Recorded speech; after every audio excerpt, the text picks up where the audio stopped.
এই বিএনপির হাতে এই দেশ। বিএনপি আমার সাথে যে আচরণ করছে এর ভোগান্তি বিএনপি ভুগবে, এটা তো লসের কিছু নেই। আমি তো দেশ বাঁচাইলাম। সিদ্ধান্ত যদি না নিতাম তাহলে কি হইতো, ব্রেনটা বড় হইলে আর সারা দেশ মোতালা করলে তারপরে বুঝতেন। এখন তো বোঝার মতো এই ব্রেন নাই। অতীতে এমন কোন মরহালা আসে নাই। একচাটিয়া জামাতে ভোট পেয়ে যাবে, নির্দিষ্ট কিছু সিটে আপনার অসুবিধা ছিল, কিন্তু চোখ বন্ধ করি কোন মানুষের খাবো খেয়ালে নাই যে কোন ইলেকশনে জামাতে পাশ করে ফেলবে। ঘুমে থাকলেও আপনার জামাত বিরোধী মানুষের পাশ করবে, জামাতের এই হাইসিয়ত ছিল না।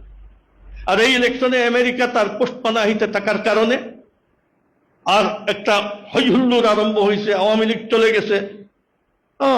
আর বিএনপি এতদিন কোনঠাসা অবস্থায় ছিল, যার কারণে এরা এই চান্সে, আর এদের মধ্যে এদের ছাত্র সংগঠনের লোকও আপনার ছিল, যার কারণে এই চান্সে তারা এই সিদ্ধান্ত নিছে তারা হুকুমত করবে, বিপুল আসনে পাশ করবে।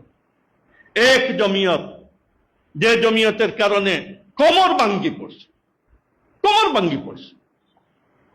আজকে এই দেশ বিএনপি চালাইতেছে, যে দেশ বিএনপি কয়েক টার্ম চালাইছে, এই বিএনপির হাতে এই দেশ। বিএনপি আমার সাথে যে আচরণ করছে এর ভোগান্তি বিএনপি ভুগবে, এটা তো লসের কিছু নেই। আমি তো দেশ বাঁচাইলাম, আমি তো কমি মাদ্রাসা বাঁচাইলাম, আমরা তো এই দেশের মযহব ও মিল্লত বাঁচাইলাম, আমরা তো আজাদির সাথে বিচরণ করার পরিবেশ সৃষ্টি করলাম। আমরা সিদ্ধান্ত যদি না নিতাম তাহলে কি হইতো, ব্রেনটা বড় হইলে আর সারা দেশ মোতালা করলে তারপরে বুঝতেন। এখন তো বোঝার মতো এই ব্রেন নাই। এখন তো শুধু এইটাই বুঝতেছেন, আমরা ফেল করলাম। ফেল পাস একটা জুজি জিনিস। কি আমরা 4 জন পাস করলে এই দেশে ইসলামী হুকুমত দিব? এই দেশে কোনো একটা বিল আমরা পাস করাইতে পারবো? কিন্তু পারবো না। হ্যাঁ, এতটুকু এক নাম, এক সুনাম।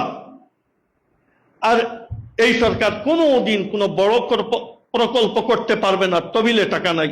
1000 বড় পণ্ডিত হন, জমি জমা না থাকে, খেতে যদি দান না পান তাহলে পণ্ডিতিয়ে আওলাদের পেট ভরবে না, যার জন্য কোনো বড় প্রকল্প করতে পারবে না। সামান্য রাস্তাঘাটের বাড়ির এলার রাস্তাঘাট কিছু করলাম, এতটুকু ফায়দা আর একটা সুনাম, এছাড়া কোনো ফায়দা নেই। কিন্তু আমি তো দেশ বাঁচাইলাম, জাতিকে বাঁচাইলাম, কওমি অঙ্গন বাঁচাইলাম।